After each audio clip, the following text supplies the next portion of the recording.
मैं क्या जानूं होती क्या है गम की सुबह और शाम। मेरे साईं मैं क्या जानूं होती क्या है गम की सुबह और शाम। जल उठे सौ सौ दिए जब लिया आपका नाम। ओम साई राम, नमस्कार, प्रणाम। मैं सचिन माधव सुपेकर आप सभी का साईं के दीवाने चैनल पर एक बार फिर से हार्दिक स्वागत करता हूं। अगले हफ्ते शिरडी में बाबा के 3 दिवसीय पुण्यतिथि उत्सव की शुरुआत होने जा रही है। इसको लेकर के साईं भक्तों में बड़ी एक्साइटमेंट है, उत्साह है। कई साईं भक्तों ने इस विशेष औचित्य पर अपनी शिरडी यात्रा भी प्लान करके रखी है ताकि वे इस खास मौके पर साईं दरबार में रह सके, बाबा के दर्शन कर सके।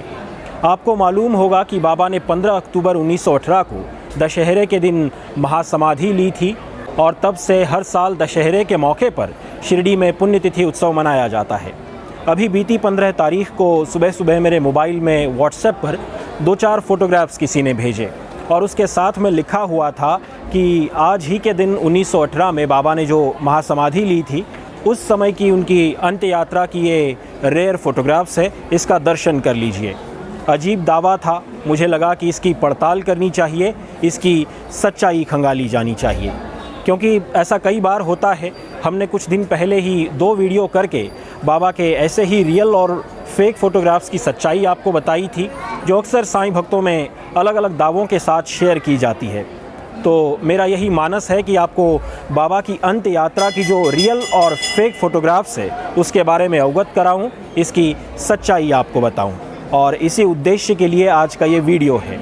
आइए शुरुआत करते हैं।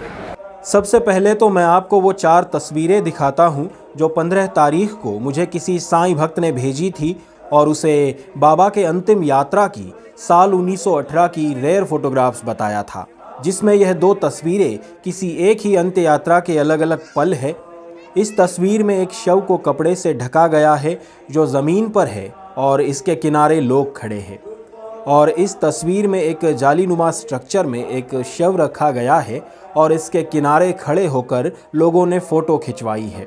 मैं बड़े ही स्पष्ट रूप से आपको बता दूं कि इन चारों तस्वीरों के साथ किए हुए दावे सत्य से परे है। यह सारे फोटोग्राफ्स बिल्कुल फेक है। मेरी आप सभी साईं भक्तों से भी रिक्वेस्ट है कि प्लीज़ आप ऐसी तस्वीरें सोशल मीडिया पर शेयर ना किया करें।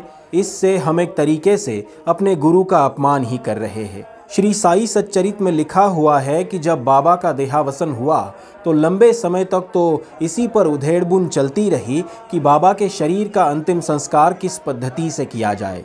हिंदू और मुस्लिम समुदाय में मतैक्य नहीं था, सहमति नहीं बन रही थी। 36 घंटों तक बाबा का शरीर लकड़ी के उसी कॉट पर रखा गया था जो आज भी यहाँ के म्यूज़ियम में रखा गया है, और उसी के ऊपर बाबा को आखिरी बार स्नान कराया गया था। फिर यह ताबूतनुमा जालीदार स्ट्रक्चर आया कहाँ से? बाबा की अंतिम इच्छा के अनुसार उनका शरीर साठेवाड़ा में रखवाने के लिए काका साहेब दीक्षित को अहमदनगर के मजिस्ट्रेट तक जाना पड़ा था, और यहाँ तक कि बाबा की समाधि बनाने के लिए जनमत संग्रह तक कराना पड़ा था। और यह सब कुछ श्री साई सच्चरित में लिखा गया है। गौर करने वाली बात यह है कि इसमें कहीं भी आपको ना चांदोरकर जी दिखेंगे, ना काका साहेब दीक्षित दिखेंगे, ना बयाजी अप्पा, ना तात्या पाटिल कोते, ना लक्ष्मीबाई शिंदे और ना ही श्यामा दिखेंगे। श्री साई सच्चरित में, श्री गणेश खापर्डे जी की शिरडी डायरी में या उस वक्त के किसी भी साहित्य में बाबा के अंतिम समय में जिन साईं भक्तों के करीब होने का उल्लेख है उनमें से किसी को भी आप यहाँ नहीं देख पाएंगे।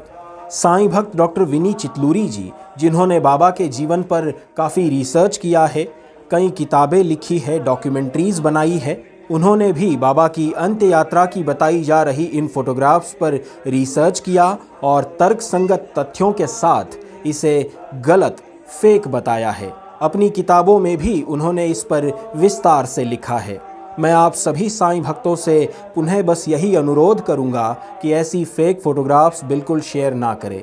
करोड़ों श्रद्धालुओं के, भक्तों के जो गुरु है, उनके जो भावुक क्षण है, उनके जो अंतिम पल है, उसकी गरिमा से छेड़खानी ना करें। ऐसी असत्य तस्वीरें, असत्य दावे बड़े ही ओछे और भद्दे लगते हैं और इससे हृदय को बड़ी पीड़ा भी होती है। बाबा की पूजा सामग्री से जुड़ी कोई भी चीज़ शिरडी साईं दरबार से अपने घर मंगाने के लिए हमारी sainkedivane.com इस वेबसाइट को आज ही विज़िट करें। मिलते हैं अगले वीडियो में। अपना ख्याल रखें। ओम साई राम।